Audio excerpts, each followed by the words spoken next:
So looking through this, the Ken Palm, like, yeah, Charleston's 6th, but I mean, they're like only 11 spots or 12 spots behind St. Louis. So they're 1 through 6 is really quality teams. So obviously Liberty at the top of the pat. Furman, we'll talk about them in a second. They're picked to win the SoCon. Wichita's picked to finish 8th in the American, but still a super high, Ken Palm ranking. St. Louis picked to finish 6th in the A10. Vermont is picked to win America East. Charleston picked to win the Colonial. And then Wyoming and Coastal, Wyoming back of the pack in the why am I losing it? What's UNLV's conference? Mountain West, one of my favorite conferences, losing it. And then Coastal down year in the Sun Belt. So if we're talking about who would I want to play, I want to play who's going to help our rankings the most. Like, that's always where I'm going to go. So I saw someone say something earlier today. Oh man, it really stinks that Liberty plays Furman in game 1. I'm like, well, yeah, it kind of does. I mean, it feels like this should be the championship game, but you also are guaranteed to play Furman. If Furman's on the other side of that bracket, you could win. Someone loses and you never play them, and that's a huge game. Win or lose, that's going to be a huge game for your resume. Coastal's going to have a little bit of a boost because it's going to be a true road game, so it's going to help your net a little bit more than facing a team that's 250th-ish. But I mean, Wichita State, that's a fringe top 100 team, and Wichita's going to have a lot of opportunities this year because they play Florida Atlantic twice, they play Memphis twice, they play UAB twice in the AAC. So I would love to have Wichita just because I think that could be another really big numbers boost. And then the championship, I mean, Vermont or Charleston or St. Louis, any of those would be good. The only teams you really probably don't want to play is Wyoming and Coastal. But Coastal, again, you do get that they will call it a true road game because it is their home arena, so it helps a little bit more. But those are the two teams that won't help your metrics as much as everyone else. But yeah, I'm excited about this. All right, so Furman, this team is 92nd in Ken Palm. Again, you're really kind of, this is so early in the year. This is a very big estimate, but like you mentioned, they're coming off that 28-8 season where they won the regular season and the conference tournament. They beat Virginia. That's their first NCAA tournament win since 1974. Even though they lost 2 of their best players, they're still picked to win the conference this year. Their first game, they defeated our old pal Casey Alexander by 23 points. Wow. So that was pretty impressive. And this is maybe the most impressive stat. I didn't realize this. I know Bob Ritchie's a really good coach. They have finished top 100 in Ken Palm in all 7 seasons he's been there. And you might be like, oh, well, top 100. Liberty hasn't done that. I mean, Liberty had one season where we're like 125th. To have that level of consistency at a mid-major is just really remarkable. And that's what really got me excited about this. Looking a little bit more at their style over the last couple of years. Very efficient offense, very high volume 3-point shooting. So yeah, I mean, they're kind of like a mirror of Liberty, except they play a little bit faster and they haven't been as good defensively. I think that's what has set Liberty apart. Is Liberty's defense has been ranked just a little bit higher. But 2 players I wanted to point out from them. First one, Marcus Foster, 6'4" guard. He's really like a well-balanced player. He can score, rebound, doesn't turn the ball over, could force some steals. He's preseason all SoCon. He was actually ranked number 1 in that conference in the Ken Palm offensive rating. So again, very efficient player. He shot 4 of 9 against Virginia in that NCAA tournament win. And then he had a really nice game, 16.7 rebounds, 2 assists against Belmont. And then there's, I'm going to butcher this poor guy's name. JP Paguas, I think. I know I'm saying it wrong, but this is the dude that hit that shot against Virginia last year. He hit the 3 with 2 seconds left, but he's also preseason all SoCon. Last year in that tournament that you were at, Chad, he was the player of the year. He was the player of the tournament. Scored 63 points in those 3 games. And then he just had 23 and 9 in their win over Belmont. So again, this is a really, really good Furman team. I kind of, the more I looked at them, I'm like, yeah, I think my guy Ken Palm might got this a little bit wrong. I think this is probably more of like a top 60 team than a team ranked 92nd. And I think as the year goes on, I think their ratings will continue to go up. Yeah, I was wondering, since it's neutral, if they are top 100, are they considered quad one for a neutral? Top 50. So Top, again, okay. and just to clarify, net is what we go by for your quad system, but That's we right. won't see our first net ranking until mid-December. And the reason they do this, for anyone who cares, is if the NCAA released their nets right now, you'd have like some crazy team like number one or in the top five. You need more than a couple of days of data. The KenPom rankings that we're seeing right now has previous data from previous years. So Liberty gets a huge boost because of Richie McKay. So does Furman because they've been a top 100 team for 7 straight seasons. So you get some of that. They also try to do a little bit of projecting with where guys are rated um, as prospects and whatnot, as recruits.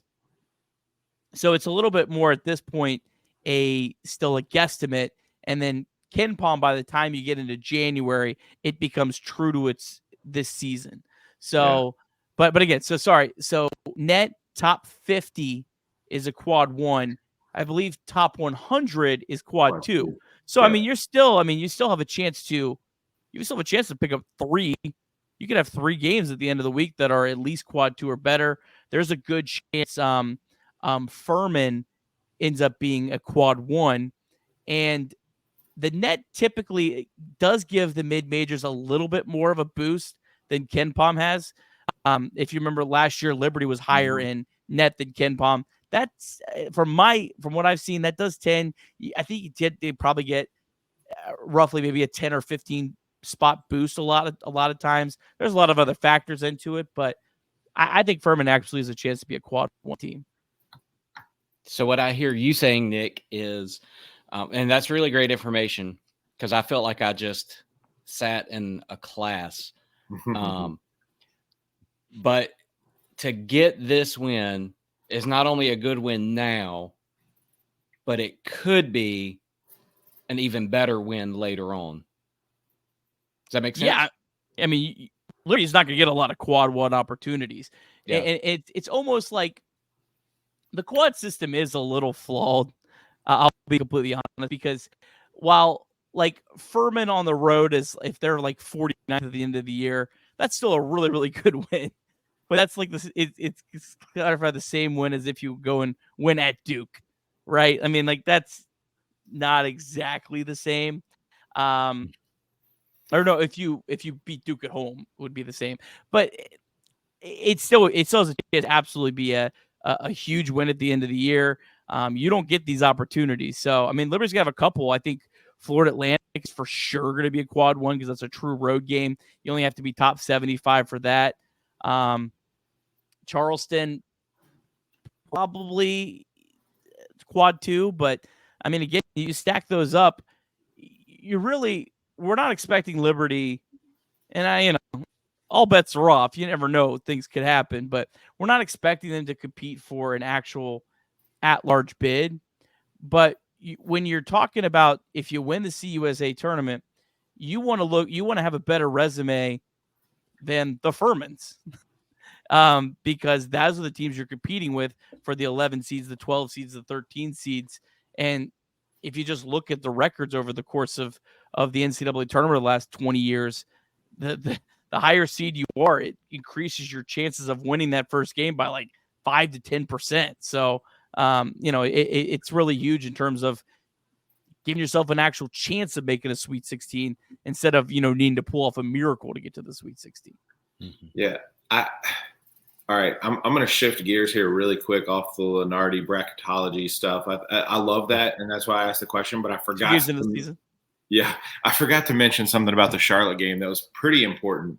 It was when, first of all, Darius McGee's name was said in the post-game press conference over 20 times. Okay. When people were asking questions, every question was, hey, without Darius, now that Darius is gone.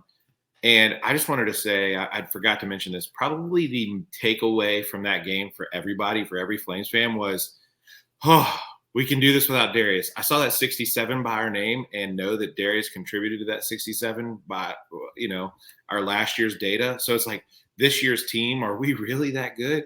And I left leaving that gym thinking, yes, we're that good. Yes, we can be better than we were without Darius. And it was just a huge sigh of relief because he was so good.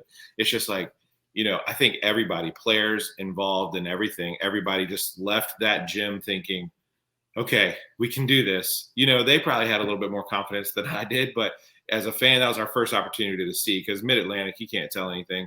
But Charlotte, that's a good team, and it was a great opportunity for us to prove a launching pad is what somebody told me there. They're like, this is a launching pad win for us because it gives us confidence that we can do this without number 2 in a Liberty jersey. So just wanted to point that out. Literally every question was about Darius, and it was like, I hope this isn't all season. But I kind of got it when I was thinking back. I got it. Like, that was our first opportunity to play without him. So I get all of them asking those questions. So just want to throw that out there. And this is another opportunity. Furman, a great team, potential quad 1. If we can compete without Darius in that one too, it kind of solidifies what I'm saying about the Charlotte win. Was the Charlotte win a fluke, or is this team really a great team without number 2? So, I felt like what I saw is going to translate to a phenomenal season. But it was only one game, so a little grain of salt, but it was a kind of a big point from the Charlotte game. Yeah. That's a really good point, Chad, because, in the past, if we were going to play a team as good as Furman, you were thinking, hey, Darius has got to go off and score 40 points.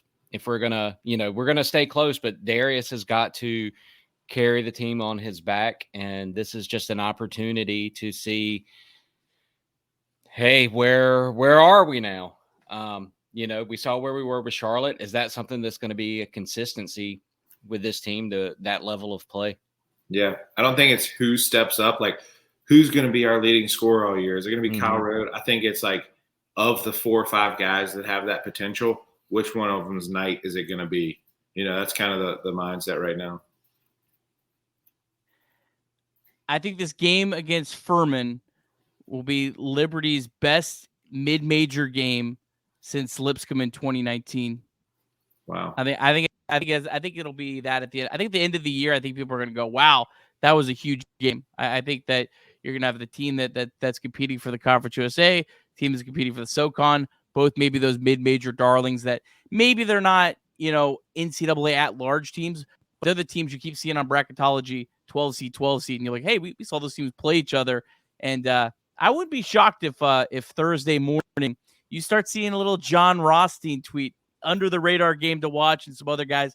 I know our guy Rocco Miller is going to be there. Excited to hear what he has to say. He's going to be there for the Furman game, and then whoever Liberty plays the next day. So we're going to try to get him on next week and get boots on the ground and hear what he has to say.